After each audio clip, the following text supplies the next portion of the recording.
খোদাবন্দপুর সমবায় কৃষি উন্নয়ন সমিতির বার্ষিক সাধারণ সভা 2025 অনুষ্ঠিত হলো অর্জুনপুর উচ্চ বিদ্যালয়ে। সমিতির সকল সদস্যদের নিয়ে আজকের আলোচনার মুখ্য বিষয় ছিল বছরের আয় ব্যয়, সদস্যদের কি করণীয়, সদস্যরা কতটা ডেভেলপ হয়েছে, সদস্যরা কি কি লোন নিয়ে নিজেকে স্বনির্ভর হয়েছে। ওই দিন ওই সমিতির ম্যানেজার মোশাররফ হোসেন বলেন, এবছরে 14,05,72,000 টাকা আমানত সংগ্রহ করা হয়েছে, সমিতি এগিয়ে আছে। সেদিন আরও বলেন, প্রত্যেক সদস্যকে সেভিং অ্যাকাউন্ট খুলতে হবে 3 মাসের মধ্যে। এখানে বহু মহিলা গোষ্ঠীর সদস্যরা ঋণ করে স্বনির্ভর হচ্ছেন, অনেক কৃষকরাও এই সমিতি থেকে ঋণ নিয়ে স্বনির্ভর হচ্ছেন।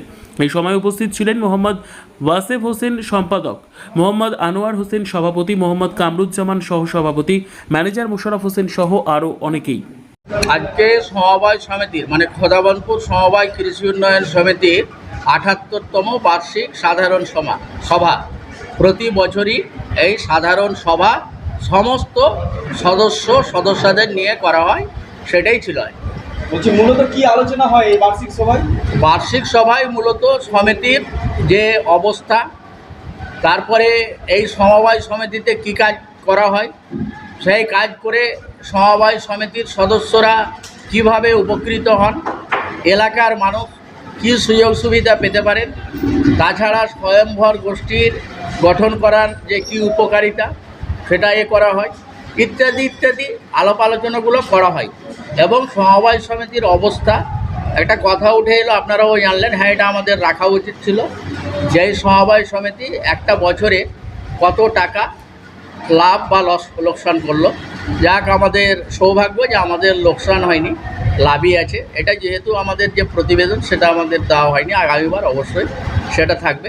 আয় ব্যয়ের হিসাবটা প্রত্যেক সদস্যর জানার অধিকার আছে। একটা অভিযোগ উঠছে যে যারা লোন নিচ্ছে তারা লোন পরিশোধ করছে না, তাদের জন্য ব্যবস্থা নিতে হবে, কি বলবেন? এটা তো আপনারাই শুনলেন, সাধারণ যারা সদস্য এবং আমাদের কমিটির সদস্য তারাও বললেন যে তাদের জন্য কড়া পদক্ষেপ নিতে হবে, এখন কড়া পদক্ষেপ বলতে আইনে যেতে হবে, আইনগতভাবে যেটা করা যায় সেটাই করতে হবে। শেষে একটা জিনিস শুনলাম যে অনেকের হয়তো ব্যাংক অ্যাকাউন্ট নেই, এখানে সেভিং অ্যাকাউন্ট করতে হবে, এমনটাই আওয়াজ পেলাম। এটা সমবায় সমিতির, এটাকে বলে এজিএম, অ্যানুয়াল জেনারেল মিটিং, যেটাকে বলি বার্ষিক সাধারণ সভা, এটা করতে পারে। সমিতির সুবিধার্থে, সমিতির ভালোর জন্য এই সাধারণ সভার একটা বিশেষ গুরুত্ব আছে। এটা আইনের বইকে সামনে রেখে করতে পারে এবং যেটা করবে সেটাই আইন হবে। কাজে এই সময়ের সাথে ব্যাংক এখন মধ্যে এলাকার মানুষের জন্য কি উপকার করেছে? আমরা এই এলাকার মানুষদের, যারা আমাদের সমিতির সদস্য, এই বছরও আমরা 149 জনকে 1,05,00,000 টাকা কৃষি ঋণ দিয়েছি। যারা গোষ্ঠীর মহিলা তাদেরও 1 কোটি টাকার উপরে ঋণ দেওয়া আছে। তাছাড়া আমরা কিছু সামাজিক কাজকর্ম এই এলাকার মানুষের জন্য, যেরকম যারা মাধ্যমিক এবং উচ্চ মাধ্যমিক পরীক্ষায় ভালো রেজাল্ট করেছে, ফলাফল করেছে, তাদেরকে পুরস্কৃত করেছি আমরা।